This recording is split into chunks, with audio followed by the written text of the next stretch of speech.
Hello students, generally आज का topic है हमारा solution chapter number 2 class 9 science NCERT. इससे पहले हमने पर किया था प्योर सब्सटेंस एंड मिक्सचर। अगर आपने वो वाली वीडियो नहीं देखी तो पहले उसे देखिए जाके अच्छी तरीके से, अगर आप वो देखोगे जिससे आपकी बेसिक क्लियर होगा। So let's start, let's begin. हाँ, एक रिक्वेस्ट है, जब भी आप पढ़ने बैठे तो प्लीज़ यार एक कॉपी और एक पेन के ही साथ बैठें। जैसे आप पढ़ेंगे वैसे वैसे आप लिखते रहिए, जितना आपकी प्रैक्टिस होगी उतना अच्छा आपके लिए होगा। आशा करता हूँ कि आप समझ रहे होगे कि मैं क्या कहना चाहता हूँ। Come to the point.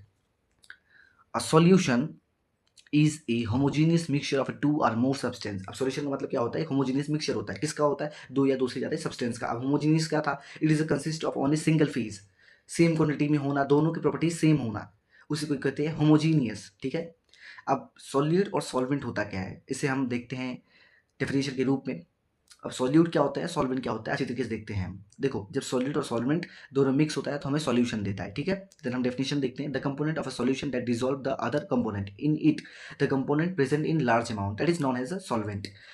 Simple सी बात है। देखो, ये आप अपने एग्जामिनेशन में लिख देना। ठीक है। अपने एग्जामिनेशन में अच्छी तरीके से ये लिखना, लेकिन समझने के लिए ये है the compound present in large amount. जो भी कंपाउंड और लार्ज अमाउंट में प्रेजेंट हो उसको कहते हैं सॉल्वेंट। ठीक है। The compound of a solution that is dissolve in the solvent present in less quantity is known as a solute. जो ज़्यादा क्वांटिटी में प्रेजेंट हो उसे क्या कहते हैं? सॉल्वेंट। जो कम क्वांटिटी में प्रेजेंट हो उसे सॉलिड बोलते हैं। बट आप एग्जाम में दोनों लिख के आना। ठीक है। आशा करता हूँ कि आप समझ रहे होगे कि मैं क्या कहना चाहता हूँ। अब देखो, जैसे कि मैंने एग्जांपल लिया है आपकी और अच्छी समझने के लिए। आपको आपको सॉल्यूट प्लस सॉल्वेंट जैसे कि इज इक्वल टू सॉल्यूशन। अब सॉल्यूट में 1 स्पून सॉल्ट लिया मैंने। सॉल्यूट का मतलब क्या था? लेस क्वांटिटी में लेना सामान को, और सॉल्वेंट मतलब हाई क्वांटिटी, लार्ज अमाउंट में लेना। ठीक है। Then give a salt and water. आशा करता हूँ कि समझ में आया हो, बहुत ईजी है ये, समझ ही गए होगे आप। देन अब आता है types of a solution. Generally तीन चीज़ों पर डिपेंड करता है on the basis of a size of solid particles. अभी पहला हम पढ़ रहे हैं। अब पहले में तीन है: true solids, colloid and suspension. True solution, देखो डिफरेंस ही आता है इसके अंदर। तो आप, मैं यही कहूँगा कि आप डिफरेंस अच्छे से पढ़ लीजिए। जितना हो सके डिफरेंस आप पढ़ोगे उतना आपके लिए अच्छा होगा। एग्जामिनेशन में डिफरेंस ही आता है 3 नंबर में। और हाँ, अगर आपको वीडियो चाहिए कि सर 2 नंबर में कितना लिखना होता है, 3 नंबर में कितना लिखना होता है, 5 नंबर में कितना लिखना होता है, और साइंस में लिखना कैसे होता है, तो मैं ये एक एक्स्ट्रा नॉलेज दे रहा हूँ। प्लीज़ 2 मिनट देख लेना अच्छी तरीके से। देखो, डिफरेंस बिटवीन आया तो ऐसे डब्बा बना के लिखना होता है। ठीक है। 3 नंबर में आया या फिर 2 नंबर में आया, आशा करता हूँ कि समझ में आया हो। अगर दो ही यही 3 नंबर में ये क्वेश्चन आया होता कि हमें बताइए भैया कि सॉल्यूशन क्या होता है एंड गिव मी एग्जाम्पल, तो आपको क्या करना है? पहले सेम टू सेम जैसे मैंने लिखा है ऐसे ही लिख देना है। हेडिंग डाल देना है solution, what is solution. Question को देखो, लिखना है तो लिखो, क्वेश्चन मत लिखना, ज़्यादा टाइम नहीं होता है। डायरेक्ट आंसर नंबर 12, मान लीजिए आंसर नंबर, क्वेश्चन नंबर 12 है तो आंसर नंबर 12 लिखिए, यहाँ लिखिए बीच में। देन लिखते रहिए ऐसे ही। देखो, बहुत लोग क्या करते हैं, इधर से लिखते हैं, नहीं, एक इधर के बाद एक सीरीज में चलना है आपको। ठीक है। एक सीरीज में चलना है। ठीक है। ऐसे लिखना होता है। 3 नंबर का हो, देखो 3 नंबर का है तो 6 पॉइंट, 2 नंबर का है तो 4 पॉइंट।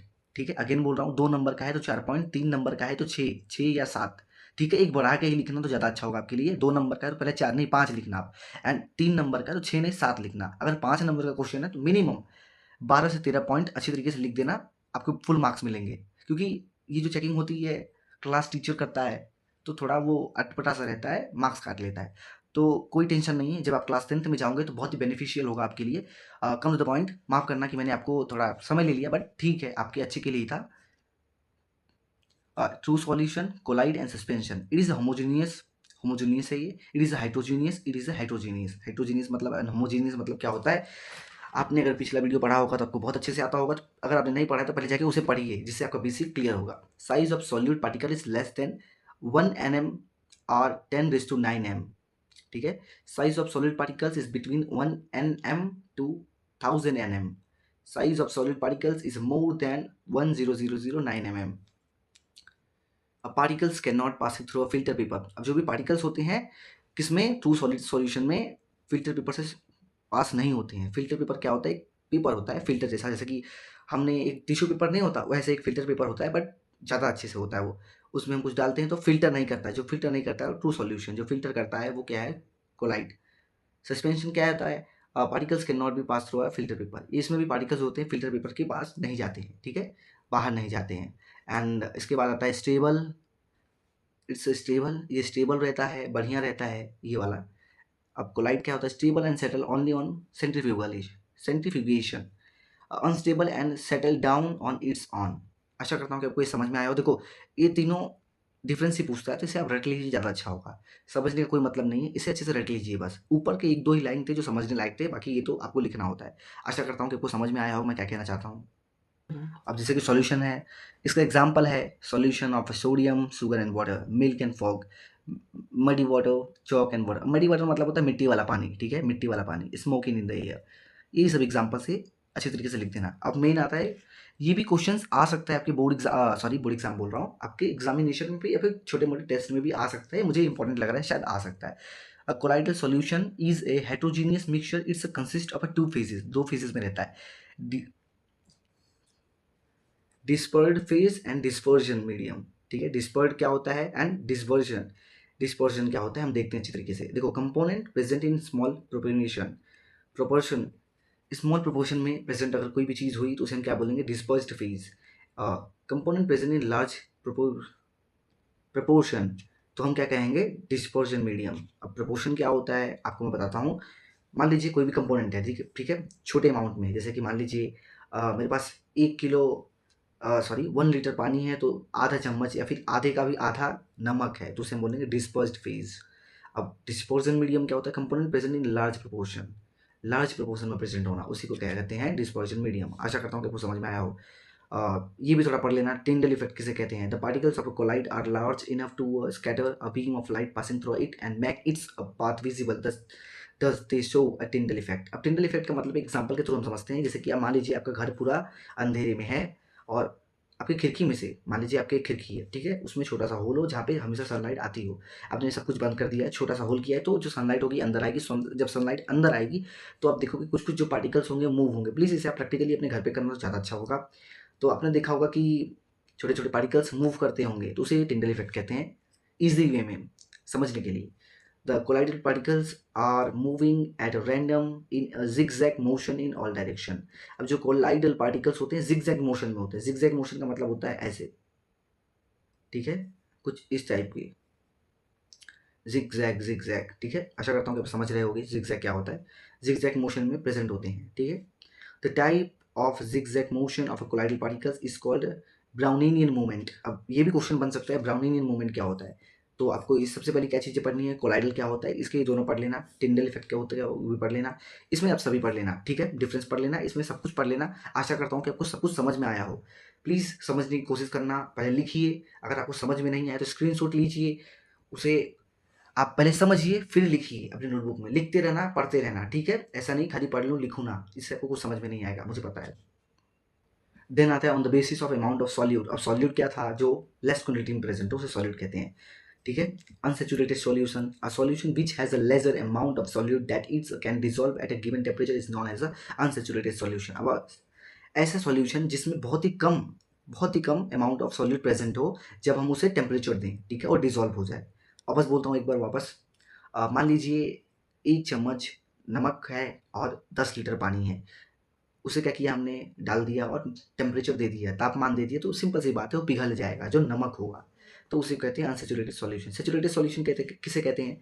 इसका ये उल्टा होगा। A solution which has a maximum amount of solute that it can be dissolve at a given temperature is known as a saturated solution. अब मान लीजिए 1 किलो नमक है और 1 लीटर पानी है, दोनों को सेम प्रोपोर्शन है और दोनों को हम डालेंगे और दोनों साथ में क्या होता है? डिसॉल्व हो जाए दोनों साथ में at a given temperature is known as saturated solution. कहने का मतलब इनका जो प्रोपोर्शन होगा दोनों इक्वल होगा। इनका प्रोपोर्शन दोनों इक्वल नहीं होगा, एक बहुत ही कम होगा और एक बहुत ही ज़्यादा होगा। इसमें बहुत कम है दोनों बहुत कम होंगे, बहुत ज़्यादा है तो दोनों बहुत ज़्यादा होंगे। समझ में आया होगा मुझे लगता है आपको।